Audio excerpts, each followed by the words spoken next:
Hai, Assalamualaikum warahmatullahi wabarakatuh. Dajiahau.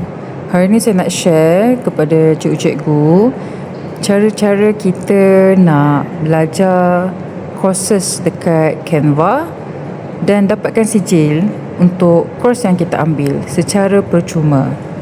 Macam biasa, kita pergi pada akaun Delima kita. Okey, pastikan kita login akaun Delima dan pergi kepada canva.com lah.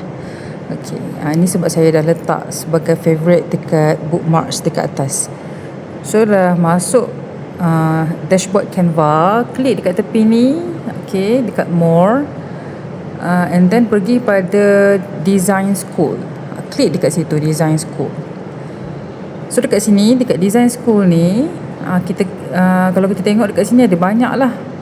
Ada banyak course yang kita boleh join, belajar, pilih dan ambil test, ambil exam dia. Okey, so kita klik dekat atas tu, klik pada certified courses. Okey, klik dekat situ dan daripada awal sampai akhir ni lah course yang free untuk cikgu-cikgu boleh ambil. Jadi saya sarankan kita ambil Canva Essentials dulu, yang paling asas, yang paling basic.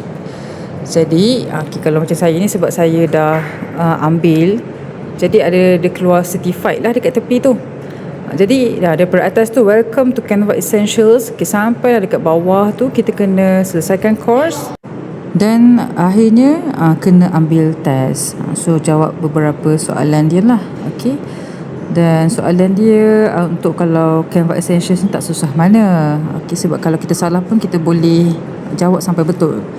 Dan pada akhir course, maka kita akan dapatlah inilah dia credentials kita, kita punya sijil.